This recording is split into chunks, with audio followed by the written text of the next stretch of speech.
The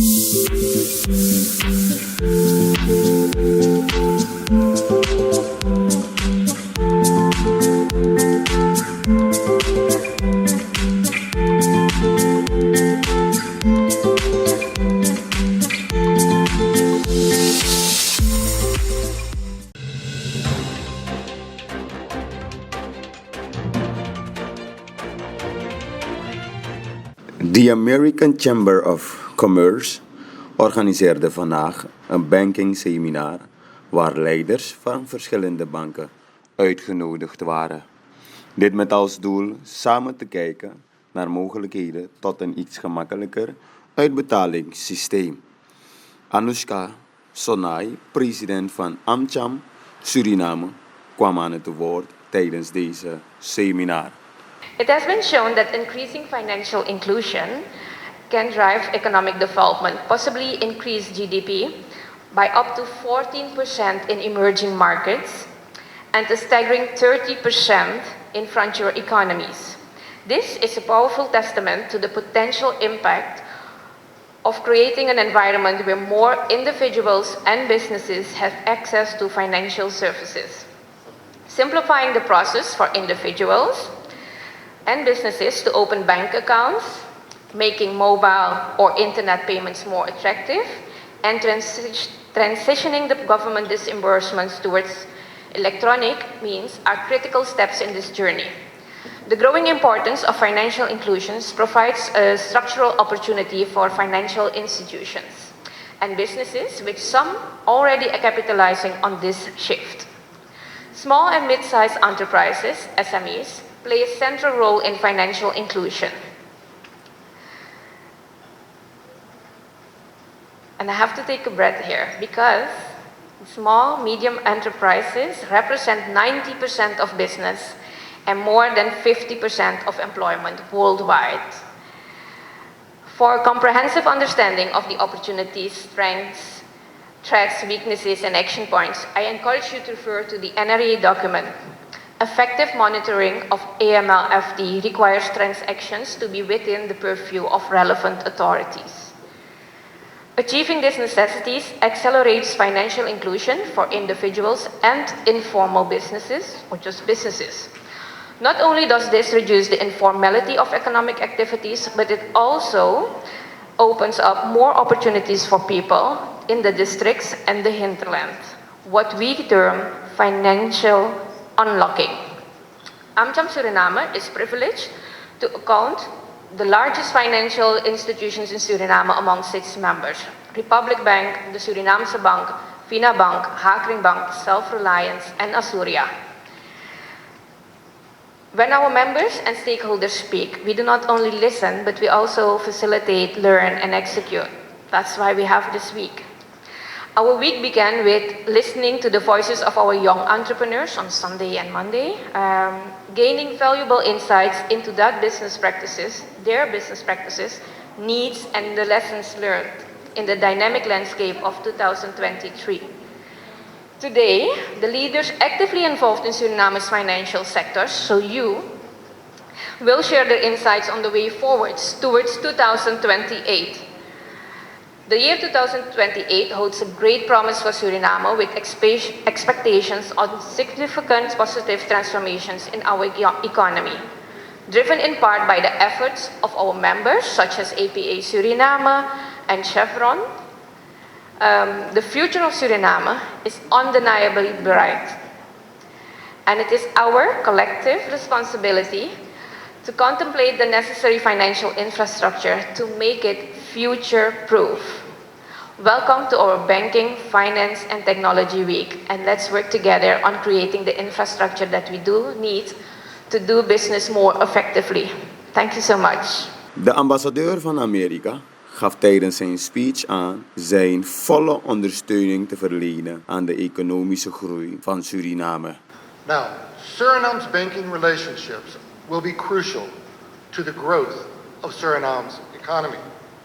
And we have been listening to your concerns and to the concerns that we hear from local businesses and local banks. We have heard that U.S. and international policies may contribute to the difficulty in maintaining corresponding banking relationships. And indeed, according to an Atlantic Council report, Suriname lost almost 36% of its corresponding banking relationships between 2011 and 2020. We can't abide by that. Now, Suriname is not the only country facing these challenges. And we know that after the 2008 financial crisis, some international banks de-risked. They de-risked by curtailing operations in the Caribbean based on perceptions of weak compliance with international standards. And we hear from business people that it is difficult to bank here. We hear from individuals that it is difficult to buy goods and services from Surinamese companies using foreign credit cards or mobile payment services. And indeed, we hear from people that it's difficult to open bank accounts here. And I can use my own personal example. I asked to open a bank account here at a local bank about 4 weeks ago. I still don't have my bank account. I'm still waiting, and we're still working on it. So all of these are constraints that make it hard to do business. And any obstacle that makes it difficult to do business inhibits economic growth in Suriname. Concerns about de-risking have been heard in Washington.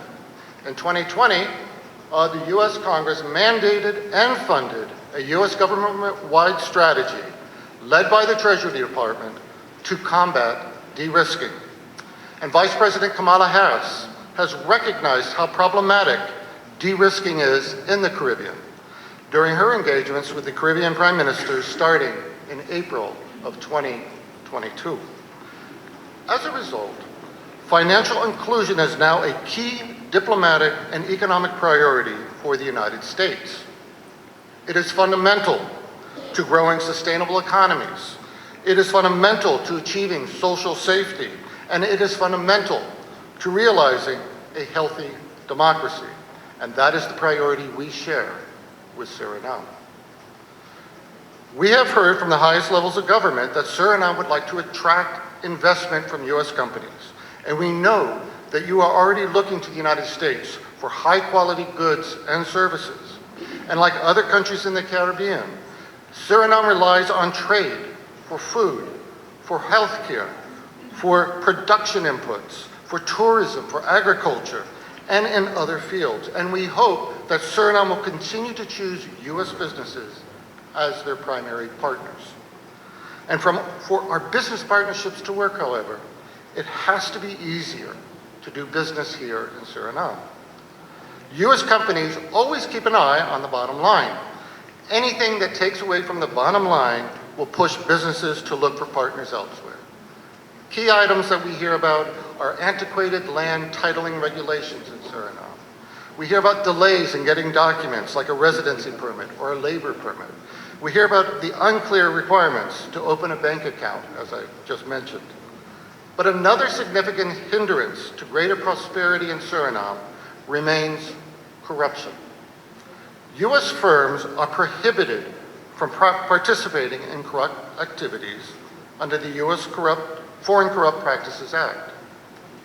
We know that transparency and predictability are good for business, and transparency and predictability are the key tools in fighting against corruption. We are optimistic about Suriname's future. The developments in the oil and gas sector present tremendous opportunities for trade. U.S. firms are looking to enter this market and want to partner with local entrepreneurs in various sectors, everything from the technical trades to tourism. But the inability to process transactions like credit or debit cards due to lost correspondent banks or the high cost in accessing U.S. dollars can deter businesses and tourists alike. So if Suriname wants to attract international business, modern payment methods must be accepted. We need to get rid of people walking around with stacks of cash in their pockets. They need to do business both in Suriname and for U.S. companies. To do the business here requires modern banking services. And for that, you need the legal structures and the technology behind the ATM or the payment app. To get there, we have brought in people who understand modern financial infrastructure. And that's what I hope will come out of this week's sessions. Ideas about how to modernize the financial infrastructure so Suriname's vibrant and innovative companies can do business, more business, and help grow Suriname's economy. To this end, we can help create conditions where U.S. banks and firms will want to work with you. Financial threats from money launderers, narco-traffickers, terrorists, and other bad actors, and the illicit finance they generate are more complex than they have ever been. The global community, not just Suriname, but the United States and the rest of the global community, has a vested commitment in maximizing security and transparency. Just this week, we had a visit focused on helping the Surinamese government comply with some of its commitments to the international community to effectively staff and fund key regulatory bodies, including the Financial Intelligence Unit, the FIU, the Gaming Board, and the Public Prosecutor. Disrupting and stopping trafficking in narcotics, in illegal gold, in protected wildlife, in protected lumber, is all critically important to build confidence in Suriname's markets. And we will support the efforts of the government of Suriname to that end. Partnership and private sector, partnerships with the private sector are also essential in building Suriname's efforts towards creating an effective, robust anti-money laundering regime that will attract relationships with global banks. Right now, the impetus is on Suriname's banks and businesses to show that you are good partners in compliance with anti-money laundering frameworks. And this is something that we're here to help with. But ultimately, it is a choice that Suriname has to make. We find ourselves at a critical juncture where the government of Suriname and the Surinamese private sector can work together toward achieving a common goal: a vibrant, growing economy that benefits all of Suriname's citizens, and a secure market in Suriname in which to do business. I am hopeful that with U.S. support, Suriname is moving closer to that goal. And our key message today is to Suriname, to businesses here, the government entities, others, is that you're not alone, but the United States will be there with you as you move towards that objective. Thank you very much. Vervolgens kwam Maurits Roemer, governor van de Centrale Bank van Suriname, aan het woord. As the governor of the Central Bank of Suriname, I consider it my responsibility to emphasize financial inclusion. We strongly believe that financial inclusion is not merely an objective, but rather a powerful means to strengthen the economy, create opportunities, and improve the welfare of all our citizens. Promoting financial inclusion in Suriname is a journey we undertake collectively. We therefore need a collective effort from all stakeholders: the government, the central bank, financial sector, entrepreneurs, and of course the community as a whole. Our aim is to provide access to financial services and opportunities to everyone, regardless of their background.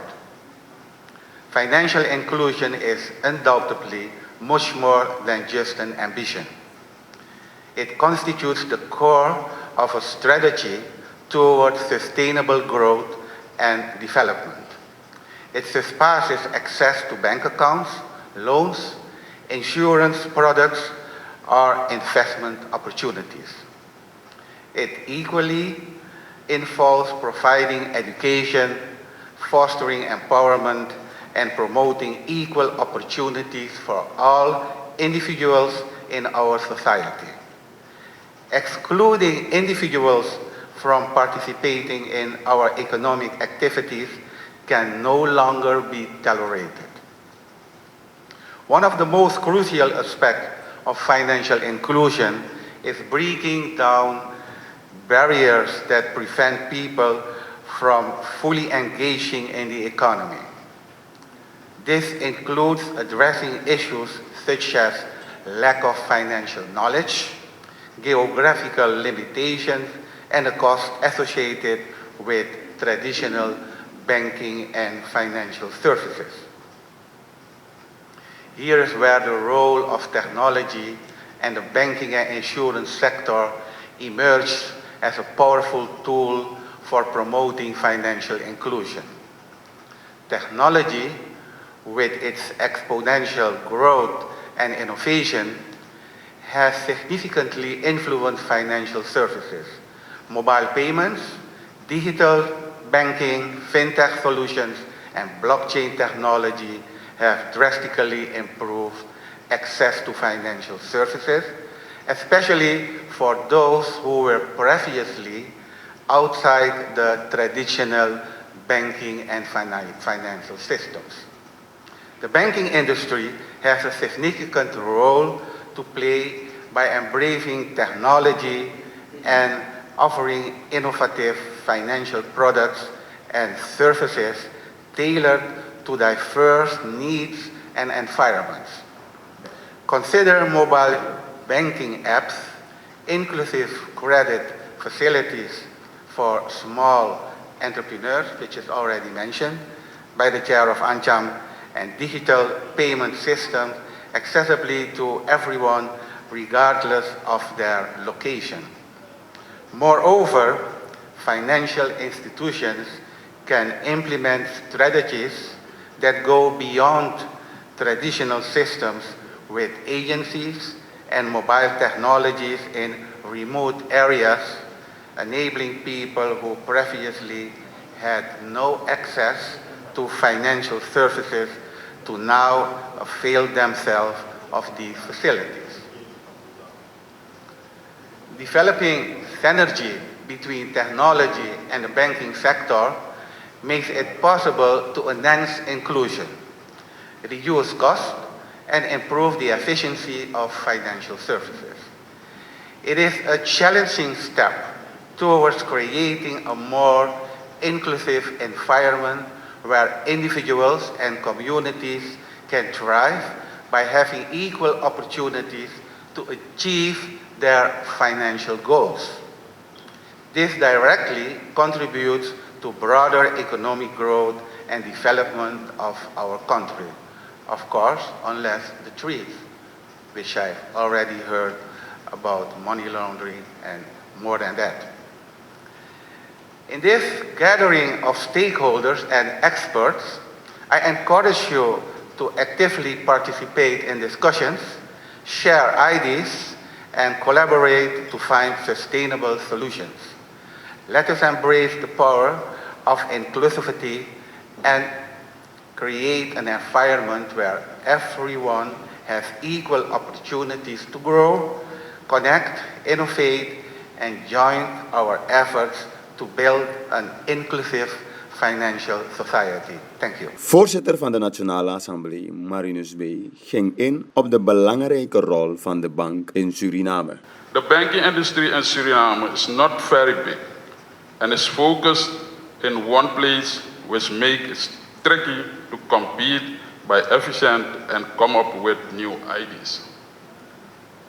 Following the rules and meeting international standards is also a challenge. Plus, the banks are affected by events happening around the world, which make their job even more complicated. To get past these problems, the government and banks need to work together to make sure the banking system stays stable and can grow in a good way. It's important that we establish clear laws and regulation for all interbank matters that can benefit both of our nation. Over the past 3 years, we have approved or adopted several laws to meet current standards in 2022 and 2023. Allow me to name a few of them. The Annual Account Act, the Central Bank Act, the Hazard Games Act, the Gambling Supervision and Control Act, the Value Added Tax Act, etc. The implementation of this law is important because we are part of the Caribbean Financial Action Task Force, which encourages all member countries to take common measures against money laundering and terrorist finance.